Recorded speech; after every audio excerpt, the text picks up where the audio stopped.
An samu tashin gobara a filin jirgin da magaram a yau, a yayin da jiya kuma wato gobara ta ɓarke ta ƙone shagunoni da runhunoni a kasuwar Dole ta da magaram.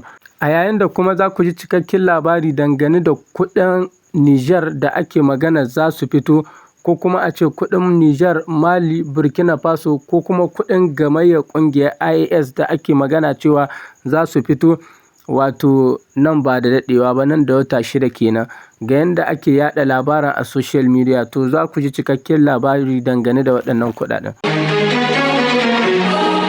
To 'yan Najeriya ba faɗuwar Tinubu ya kamata mu kula da ita ba, kamata a ce mu lura da cewa wato Tinubu ba shi yake gudanar da mulkin Najeriya ba. Akwai wasu mutane a gefe waɗanda suke gudanar da mulkin Najeriya, domin ba shi da lafiya ya kai, sannan kuma rashin lafiya ta kai matakin da har yana cikin tafiya a bainar jama'a yana faɗuwa. To kenan kun gani cewa ba shi yake gudanar da mulki ba. Allah ya sa mu dace. Wato zance dangane da kuɗin gamayyar IAS da ake cewa za su fito nan da wata 6 ko kuma nan da wata 3, wato da ake ta yaɗa farfaganda a social media, ta tabbata ƙarya ce. Wato irin mutanen nan ne masu yaɗa labaran ƙarya. A yayin da sanarwa ta fito daga ma'aikatar tattalin arziki wato ta ƙasar Mali ta gamayyar ƙungiyar ƙasashen IAS, wato inda suka fitar da sanarwar cewa babu wani labari da suka fitar dangane da hitowar kuɗin gamayyar IAS nan da wata 6, farfaganda ce, ƙarya ce. A yayin da wato ORTM gidan talabijin kenan na ƙasar Mali suka yaɗa wannan labarin, kuma sanarwa takarda ta fita wato ɗauki da sanarwar cewa wannan ƙarya ce, labarin ƙarya ne 'yan social media suke yaɗawa.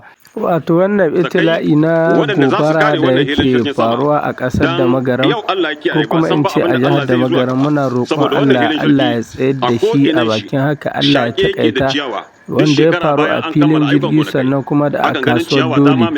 Allah ya mayar musu da alkhairi, Allah ya mayar musu da mafificin alkhairi. Dole sai sun kama jikinsu. Wannan hanyar wadda suka yi, wadda suke tsammani za ta tsaye da wutan, bata isa ba. Muna tsamma abin da ya kamata wannan cawa ana iya alka kiro mutanen gari su zo su ɗiba, saboda gamba ce. Gamba kuma kowa ya san ana amfani da ita. Kenan a kiro mutanen gari su zo su ɗibi gamba su je su yi amfani da ita. In kuma ana gani bai kamata mutane su shigo ba, to ya kamata su ɗauki 'yan barema ko kuma su ɗauko taraktar ko wani abu a zo duka wannan cawa a hita ta, inda ana so a rika kiyaye irin wannan gobara. Mu sanar da ku a ƙarshe cewar mai girma gwamnan jihar da magaram Kanal Masallaci Muhammad Sani yana tare da kiyar dukkan shugabannin jami'an tsaro daban-daban a huskar wannan hilin jirgin sama.